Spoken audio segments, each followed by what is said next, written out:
पदार्थ के बारे में पढ़ेंगे, ठीक है। पदार्थ क्या होता है? पदार्थ वह है जो स्थान घेरता है तथा जिसमें भार होता है। अब जैसे ये डस्टर है, हमने इस तरह हाथ में उठाया, कुछ हमको भारी लग रहा है और इसको हम रख देंगे तो ये देख रहे हैं इतनी जगह ये घेर रहा है, यानी कि ये स्थान घेर रहा है। इसका मतलब क्या हुआ? यह पदार्थ है, ठीक। अब इस गिलास को देखिए, हमने उठाया, इसमें भार है, इसको हमने रख दिया, ये कितना स्थान घेर रहा है, इसका मतलब ये भी क्या है? पदार्थ है। पदार्थ वह है जो स्थान घेरता है, जिसमें भार होता है तथा जिसका ज्ञान हम अपनी इंद्रियों द्वारा करते हैं। इंद्रियां 5 है, आँख, नाक, कान, जीभ और त्वचा, ठीक ना। अब अवस्था के आधार पे हम कई तरह से पदार्थ का वर्गीकरण कर सकते हैं। पहले आज हम अवस्था के आधार पर पढ़ेंगे। अवस्था के आधार पर पदार्थ 3 प्रकार के होते हैं, ठोस, द्रव और गैस। अब ठोस क्या है? जैसे ये, इसको हमने यहाँ रख दिया, इसका आकार परिवर्तित हुआ नहीं? हुआ ना।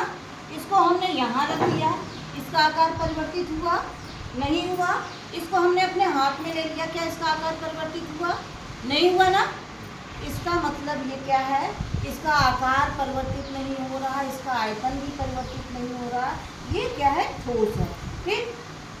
और द्रव क्या होता है? द्रव जो है वो गिराने पर ऊपर से नीचे की ओर बहता है और उसको जिस बर्तन में रख दें उस आकार का हो जाता है। अब जैसे ये पानी है, अब हम इसमें मेजरिंग, इसमें हमने पानी डाल दिया मेजरिंग फ्लास्क से, ठीक। अब इसको इस आकार का हो गया, इसको हम कॉनिकल फ्लास्क में डाल देंगे, कॉनिकल फ्लास्क के आकार का हो गया। इसको हम प्याली में डाल देंगे, ये प्याली के आकार का हो गया। क्या इसका आयतन बदला? जितना हमने इसमें डाला था उतना ही वो इसमें गया, उतना ही वो इसमें गया, उसके आयतन में कोई परिवर्तन नहीं हुआ। परिवर्तन किसमें हुआ? केवल आकृति में, समझ गए ना। केवल आकृति में परिवर्तन हो रहा है, आयतन में परिवर्तन नहीं हो रहा। दूध वाला आपको दूध देता है तो क्या कभी बल्टा पूरा उछल देता है? नहीं ना, नाप के देते हैं ना। इसका मतलब आयतन, द्रव का आयतन जो है वो निश्चित होता है, आकार निश्चित नहीं होता, ठीक। और गैस, जैसे हम ये अगरबत्ती जला दें तो क्या होगा? इसका धुआं पूरे कमरे में फैल जाएगा, फैलेगा ना।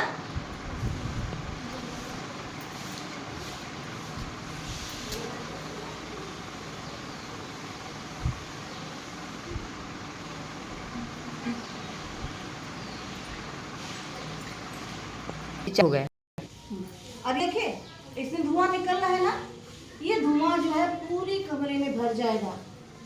इसका मतलब क्या हुआ? इसकी आकृति निश्चित नहीं है, ना ही आयतन निश्चित है, ठीक ना। अगर आप कभी टिफिन में अचार लाते हैं तो क्या होता है? टिफिन खोलते हैं, उसकी महक पूरे कमरे में फैल जाती है। उसकी महक क्या हो गई? पूरे वो गैस है, पूरे कमरे में फैल। इसका मतलब गैस का ना आकृति निश्चित होता है, नहीं आयतन निश्चित होता है। अब ये क्यों होता है? 3 लोग आ जाओ, आस्था, सुप्रिया और एक लोग और आ जाओ। आओ जल्दी से, आ जाओ अब देखो, मान लो ये अणु है पदार्थ के। अब ठोस में क्या होगा? ठोस के अणु एकदम पास पास, ठीक। ठोस के अणु कैसे हैं? एकदम पास पास, इनके बीच में स्थान बिल्कुल नहीं, या तो नगण्य है या एकदम कम है। अंतराणविक स्थान क्या है? बहुत कम या बिल्कुल नहीं के बराबर दिखाई पड़ रहा है ना। अब जब ये इसमें जगह नहीं है तो क्या होगा? आकर्षण बल अधिक होगा। इनका आकर्षण बल क्या है? अधिक। इनको आसानी से अलग नहीं किया जा सकता, इसीलिए ठोस का आकार क्या होता है? निश्चित होता है, क्योंकि उसके अणु बहुत पास पास होते हैं, समझ गए। अब द्रव के अणु कैसे? तो थोड़ा दूर, द्रव के अणु थोड़े थोड़े दूर हो जाएंगे। अब इसमें क्या हो गया?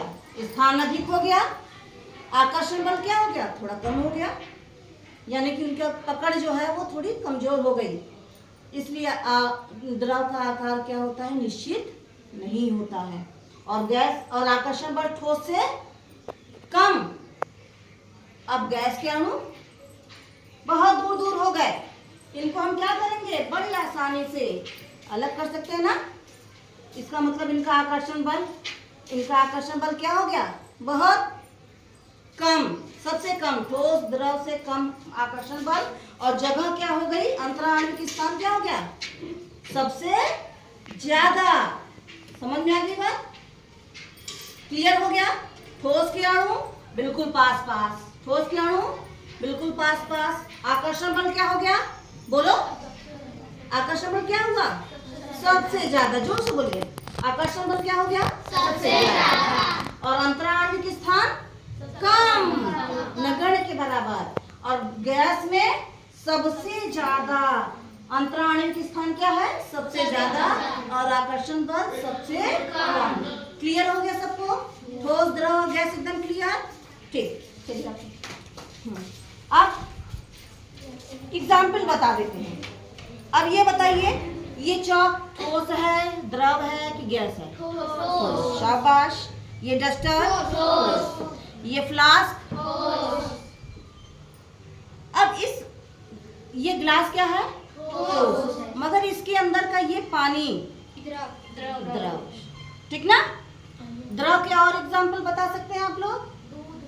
दूध। शाबाश। और तेल और चाय और पेट्रोल, डीजल, कोल्ड ड्रिंक, मट्ठा। ठीक ना? मतलब आप लोगों को समझ में आ गया। गैस समझ ही गए? क्लियर? ठोस द्रव गैस में कोई कंफ्यूजन नहीं है? ठीक।